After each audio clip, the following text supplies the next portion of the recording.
De pont entre les Burundais en exil et ceux restés au pays à travers des informations bien fouillées concernant tous les domaines de la vie du pays. Le magazine Humura Burundi est diffusé sur le web via le site de la RPA www.rpa.bi. Humura Burundi.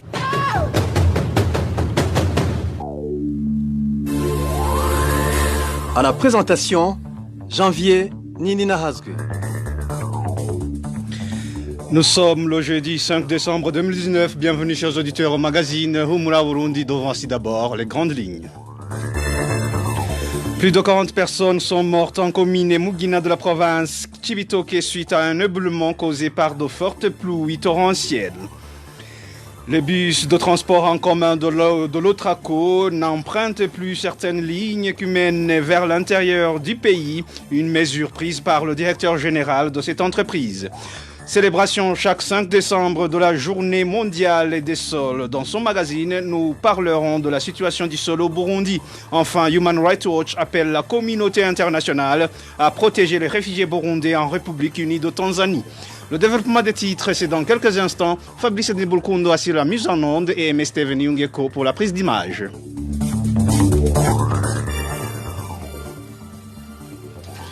Encore une fois, bienvenue les journalistes du groupe de presse Iwachu, Egide Harerimana, Terence Mozenzi, Agnès Ndirusa et Christine Kamikazi sont en détention il y a 45 jours. Ils ont été appréhendés le 22 octobre en province Bubanza alors qu'ils s'y étaient rendus pour un reportage sur l'insécurité qui régnait en commune Musigati. Ces journalistes ainsi que leur chauffeur, Adolphe Massabalakiza, libérés provisoirement par la cour d'appel de la commune Nahangwa, sont accusés de complicité d'atteinte à la sûreté intérieure de l'État. Plus de 40 personnes dans la zone Nyamakarabo, en commune Mugina, dans la province Chibitoke, sont mortes, victimes d'un éboulement. Un éboulement causé par des pluies torrentielles qui se sont abattues dans la nuit de ce mercredi. Parmi les victimes, des familles entières ont été décimées. Actuellement, les habitants de différentes collines de cette zone sont dans une désolation totale car leurs maisons ont été emportées. Le point avec Vicky Chris Ninherit. Les collines qui ont été les plus touchées par ces éboulements sont Nyemhundu, Rukombe et Gikomero. Le bilan provisoire des personnes emportées par ces éboulements est de 20 personnes sur la colline Nyemhundu, 13 personnes sur la colline Rukombe et de 3 personnes sur la colline Gikomero. À l'origine de ces éboulements, ce sont des pluies qui ont commencé à tomber vers 4 heures lorsque les gens dormaient. La population et la police continuent la recherche d'autres victimes de ces éboulements. Selon des informations sur place, certaines familles ont été totalement décimées. À côté des dégâts humains, des maisons et des champs ont été emportés par des glissements de terrain. Pour le moment, les habitants de la zone Nyamakarambo sont dans la désolation totale. Ils demandent au gouvernement et aux bienfaiteurs de leur venir en aide. Merci à Vicky Chris Ninheritse. Le cadavre d'un certain Déo a été découvert le matin de ce mercredi tout près de la rivière Ruzironza sur la colline Ngoro en commune Ndava de la province Mwaro. Nos sources en commune Ndava indiquent que ce Déo est tombé ce mardi dans une embuscade de malfaiteurs non encore identifiés lorsqu'il rentrait chez lui. Ces mêmes sources révèlent que Déo a été tué à coups de gourdin sur sa tête. L'âge de la victime varie entre 50 et 60 ans et elle était originaire de la colline Manuka de la même commune Ndava. Page justice à présent. La première division de la Cour de justice est-africaine a classé l'affaire du troisième mandat de Pierre Nkurunziza sans trancher sur la légalité ou l'illégalité du mandat en question. L'incompétence et la prescription de certains éléments du dossier sont parmi les causes évoquées. Émile Nivasumba. La première instance de la Cour est-africaine a tout d'abord refusé d'interroger ou de revoir la décision de la Cour constitutionnelle burundaise qui a donné en 2015 le feu vert à Pierre Nkurunziza de se présenter au présidentiel. Dans sa décision, la Cour souligne que son mandat ne s'étend pas à l'interrogatoire ou au réexamen des décisions rendues par d'autres tribunaux de manière judiciaire. La Cour n'a pas cette compétence, ont souligné les juges dans la décision de ce mardi. Selon eux, l'indépendance des tribunaux des États partenaires constitue un principe fondamental de l'État de droit au sens des articles 6 et 7 du traité de la communauté est-africaine. Dans sa plainte, le Forum de la société civile de la communauté est-africaine avait également accusé le CNDD-FDD d'avoir violé la loi en désignant Pierre Nkurunziza comme candidat au présidentiel de 2015. La Cour a décidé que cette question était prescrite, comme l'avaient précisé les représentants du régime de Gitega. La plainte a été déposée au-delà des délais, signale la Cour, qui évoque l'article 30, paragraphe 2 du traité de l'East African Community. Et pourtant, dans sa plaidoirie, la partie plaignante avait indiqué que le troisième mandat de Pierre Nkurunziza a violé l'accord d'Arusha, la Constitution et le traité de la communauté est-africaine. Évoquant l'incompétence donc, la première instance de la Cour de l'East African Community a classé l'affaire du troisième mandat de Pierre Nkurunziza. Il faut rappeler que la Cour est-africaine comporte également une instance d'appel pour ceux qui ne sont pas satisfaits des décisions de la première instance.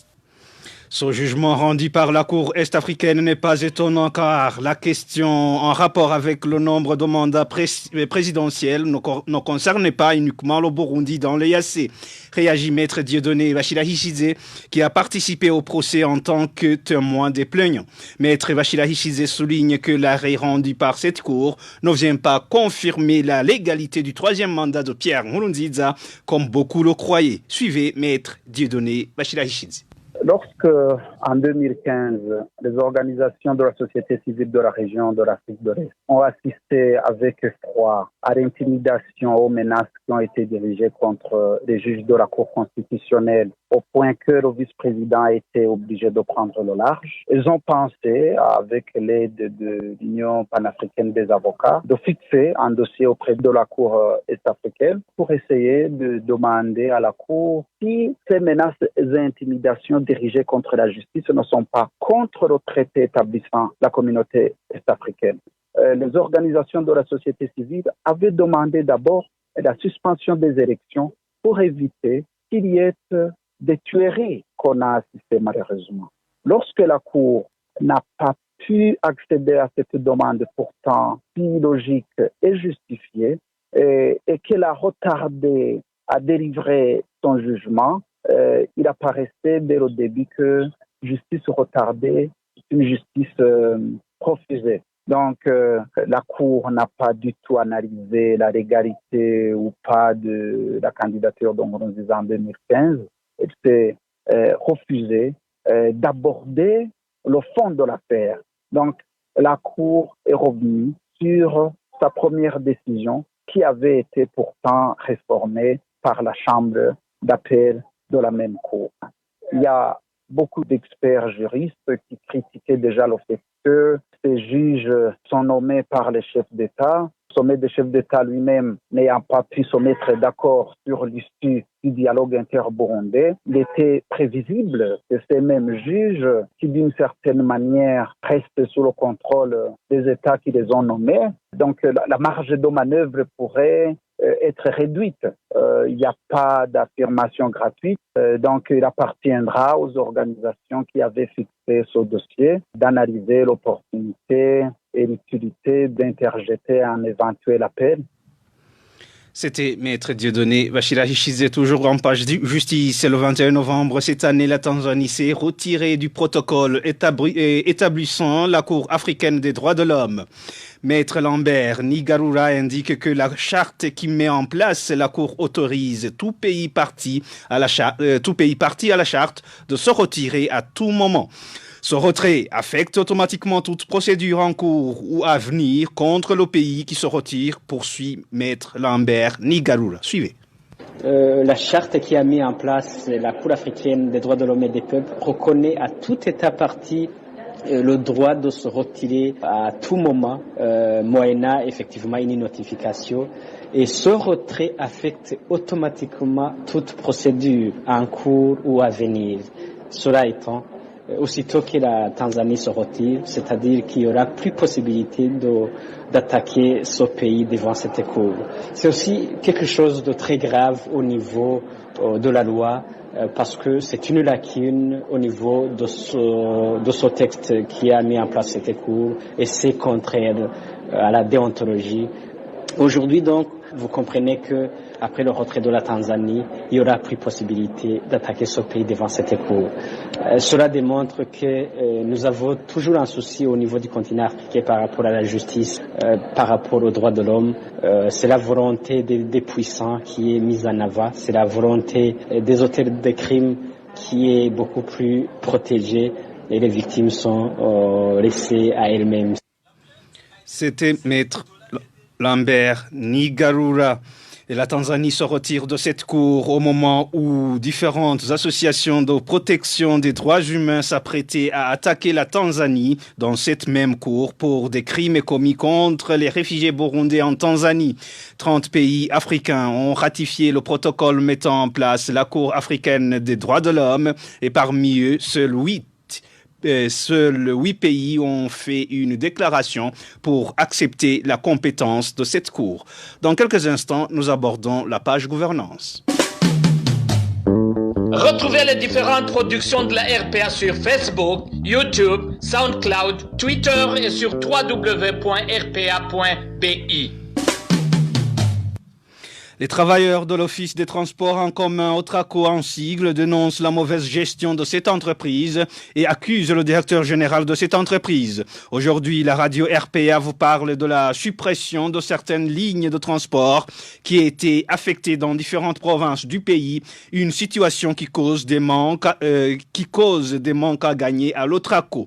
Le point avec Éloge Divin Lemèche. L'Office du transport en commun Otraco aidait depuis plusieurs années à déplacer les gens vers différents coins, dont des coins reculés. 21 lignes avaient été créées pour cette fin. Actuellement, 15 lignes ont été suspendues. Prenant la décision, le directeur général a expliqué que ces lignes n'étaient plus rentables pour l'Otraco, selon nos sources, parmi les travailleurs de l'entreprise. Une explication que ces travailleurs nient catégoriquement. Ils expliquent que c'est plutôt dû à une mauvaise gestion faite par leur directeur. Une mauvaise gestion qui aurait plutôt d'autres visées selon cet employé de l'Otraco.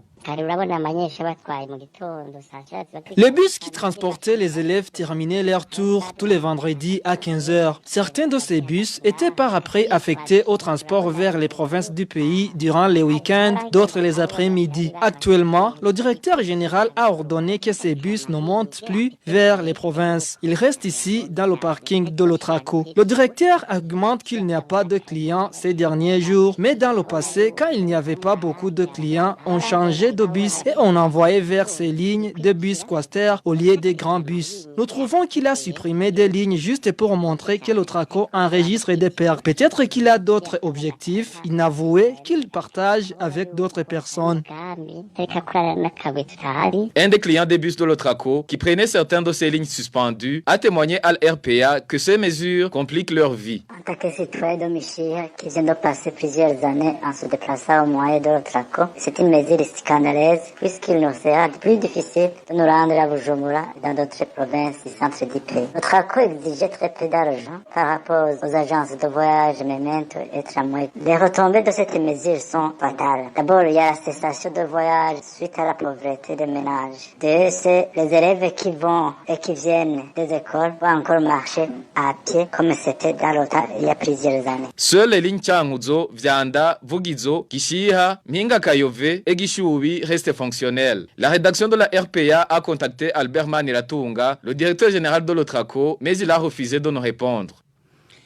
Merci à Éloge Divin Lemèche. La mesure de suppression de certaines lignes de l'intérieur du pays vient de totaliser un mois de mise en application. Dans notre édition ultérieure, nous vous parlerons du département de contrôle technique. Le personnel du centre de santé Gasakuza, zone Gitava de la commune et province Rutana dénonce le mauvais traitement dont sont victimes certains patients. Des malades sont battus par le titulaire de ce centre de santé. Le même responsable est accusé d'utiliser pour des fins personnelles les fonds du dit établissement sanitaire. Le point avec Onésime Dushimagid. Ce titulaire du centre de santé Gasakuza de la commune et province Rutana, pointé du doigt par le personnel dans des actes de mauvais traitement des patients, s'appelle Eric Ndouayo.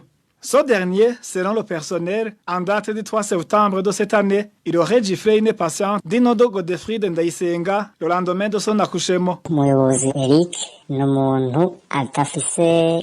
Le titulaire Eric Ndouayo ne suit pas les règles d'éthique et de déontologie professionnelle parce qu'il maltraite les patients. Un jour, il a giflé une femme qui venait de mettre au monde. Ce comportement a beaucoup choqué les malades et le personnel du centre de santé. Le personnel du centre de santé Gasakuza reproche également le titulaire Eric Ndouayo d'incompétence et de malversation des fonds de ce centre de santé. Lorsqu'il retire de l'argent qu'on appelle prime de fonctionnement, il s'en va pour revenir après avoir consommé une somme importante. Il ne transfère pas cet argent dans les caisses du centre de santé. Cela pour dire que le gestionnaire est désœuvré. Il n'a rien à faire. Le personnel du centre de santé Gasakuza s'inquiète également d'une moto de service du titulaire portée disparue depuis qu'elle est tombée en panne en commune Musongati. On se demande toujours où est la moto. On a appris de la part de ses proches qu'il envisage de faire un rapport pour dire que cette moto a été totalement endommagée en fait de réclamer de l'argent pour acheter une autre. Pour le personnel du centre de santé Gasakuza, son titulaire Eric Ndouayo n'a pas changé de comportement. Il précise que les fautes professionnelles à l'origine de sa mutation de Nyamule vers Gasakuza sont toujours là et se demande pourquoi au lieu d'être sanctionné, il a été mité. Contacté à ce propos, le titulaire Eric Ndouayo s'est réservé de tout commentaire. Quant au médecin provincial à Rutana, Dr Marc Ndayiragije, son téléphone est sonné sans que personne ne réponde. Merci à Onésime Dushimagidze. Détournement des recettes internes du centre de santé d'Ongara en commune Minga-Kayove dans la province Rutana. Le titulaire de ce centre de santé est pointé du doigt dans cette affaire. Le personnel de ce centre de santé indique que le dossier est déjà connu par le service de supervision dans le district sanitaire de Rutana et dénonce son inaction. Emmanuel Niyungeko pour plus de détails. Ce détournement d'argent sur le centre de santé d'Ongara, zone Mugondo, en commune Minga-Kayove de la province Rutana, a été découvert depuis le mois de juillet. Selon le personnel, Lazare Saviemukama, titulaire de ce centre de santé, est pointé du doigt comme responsable de ce détournement. Au mois d'octobre, les superviseurs du district sanitaire de Rutana se sont rendus à ce centre de santé pour mener des enquêtes.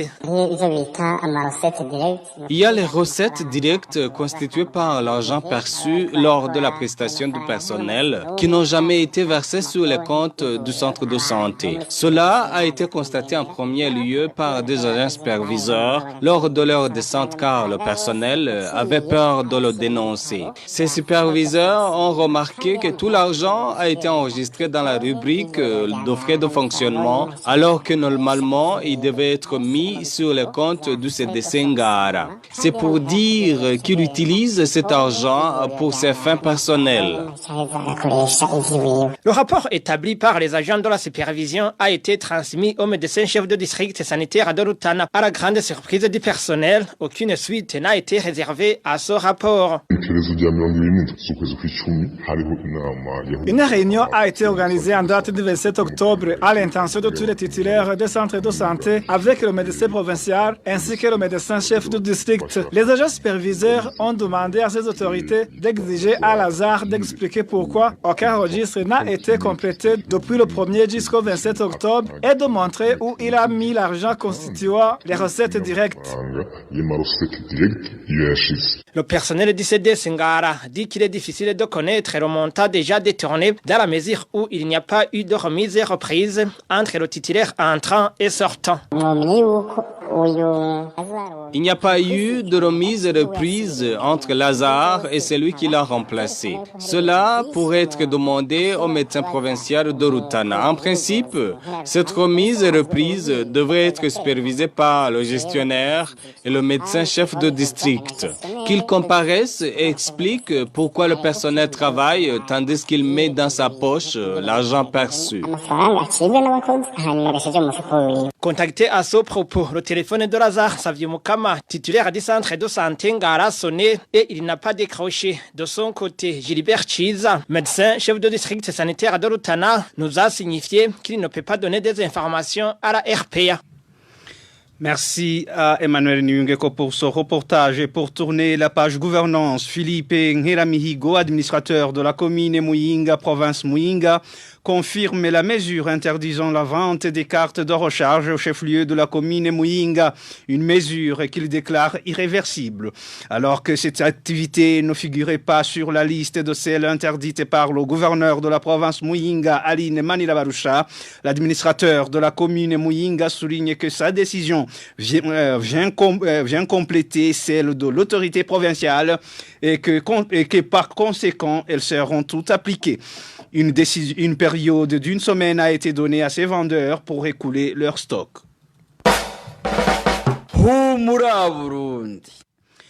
Page santé, la rougeole qui s'est manifestée ces derniers jours en province Chibitoke n'est pas au stade d'épidémie, propos du docteur Juvenal Habarugira. Selon lui, les chiffres des personnes atteintes ne sont pas alarmants. Il lance un appel aux autorités sanitaires de réorganiser une campagne de vaccination contre cette maladie à travers tout le pays. On l'écoute. La rougeole est une maladie virale qui cible essentiellement tout jeune nourrisson de moins d'1 an, mais aussi dans la marge des enfants de 12 mois à 5 ans. C'est une maladie qui cible aussi les enfants qui sont dans les conditions de promiscuité, les enfants qui sont dans des situations d'avitaminose A, de manque de vitamine A, les enfants mal vaccinés ou qui n'ont pas été vaccinés du tout, mais aussi les enfants qui ont un déficit immunitaire. La contamination passe essentiellement par la toux et l'éternuement, dans des situations de promiscuité, évidemment. Parler d'une épidémie, ce serait exagéré. Mais évidemment, il faut prendre toutes les mesures pour limiter son incidence. D'autant plus que la maladie est fortement contagieuse. Pourquoi la maladie réapparaît dans Chibitoke? Ça peut provenir de plusieurs causes. Ça peut être lié à des malades qui auraient traversé peut-être la frontière dans des conditions de visite familiale ou des conditions de voyage ou pour autre raison. Donc la maladie peut être importée, mais ça peut aussi provenir d'un échec de la vaccination, d'une vaccination qui aurait été incomplète ou qui n'aurait pas eu lieu du tout dans la zone. Mais ça peut aussi provenir d'un virus mutant. Vous allez me demander ce que les autorités peuvent faire actuellement. C'est avant tout de réorganiser une campagne de vaccination à travers tout le pays, et en particulier dans les zones où la maladie fait parler d'elle. La sensibilisation de la population pour que la moindre apparition d'une éruption cutanée fébrile amène à consulter, donc ne soit pas plus pour banal. Sensibiliser les parents pour que les enfants consultent très tôt avant la contamination de l'entourage. C'était le médecin Juvenal Habarugira. Le 5 décembre de chaque année, c'est la journée mondiale des sols. Au Burundi, cette journée est célébrée au moment où le sol burundais est depuis un certain temps dégradé. Les experts en matière de l'environnement ainsi que les organisations de la protection environnementale précisent que la démographie galopante est l'une des principales causes de cette dégradation. Mamer Sabouchimike, président de l'Association des Amis de la Nature, appelle le gouvernement à la sensibilisation de la population sur la limitation des naissances. On l'écoute. Avec le taux de naissance très élevé au Burundi et les activités agricoles ont fait que la dégradation soit une réalité au Burundi. Les études ont démontré que les sols du Burundi sont considérés comme étant une fertilité médiocre car plus de 36% des sols contiennent des acides. Cela a contribué beaucoup à la dégradation du sol. L'acide était remarquable dans les régions de Bututsi et de Mugamba où on remarquait toujours des faits de brousse à des faits de pâturage et d'élevage. D'autres facteurs qui ont été à la base de la dégradation du sol du Burundi, c'est notamment la déforestation, la mauvaise utilisation et la surexploitation des sols à des fins agricoles, le déficit hydrique et la variabilité climatique. Le surpâturage, les incendies, l'érosion, l'épuisement des éléments nutritifs ont fait certainement une dégradation, une réalité au Burundi avec baisse de la production. Avec ce fléau de dégradation du sol du Burundi, nous demandons au gouvernement du Burundi de stabiliser la croissance démographique car elle est à la base de la dégradation de ce sol avec les activités humaines. Nous demandons au gouvernement du Burundi de séparer les terres sur lesquelles on peut pratiquer l'agriculture et les terres où on peut construire des villes, de faire une sensibilisation à la population formation pour une culture moderne et mécanisée et montrer comment protéger le sol contre la dégradation. Montrer comment la savane, comment la forêt protège toujours le sol car elle abrite des micro-organismes qui sont à la base de la fertilité du sol. Mamer Saouchimike, il est président de l'Association des Amis de la Nature. Et pour clore ce magazine, l'Organisation internationale pour la défense des droits de l'homme, Human Rights Watch, en collaboration avec les organisations burundaises, africaines et internationales des droits de l'homme, appelle la communauté internationale à protéger les réfugiés burundais vivant en Tanzanie. Ces organisations demandent aux dirigeants des États de l'Union africaine à attirer l'attention sur la pression qu'exerce la Tanzanie sur les réfugiés burundais pour leur retour au Burundi. Et c'est par ici, amis chers auditeurs et auditrices, que nous mettons fin à ce magazine Humura Burundi de ce jeudi 5 décembre 2019. Merci pour votre aimable écoute. Merci à toute l'équipe de la rédaction pour la collecte et le traitement de toutes ces infos. Merci à Fabrice Ndimulukundo et à M. Steven Yungeko pour la bonne collaboration technique. À la présentation, vous étiez avec Janvier Ninahazwe. Passez de bons moments chez vous.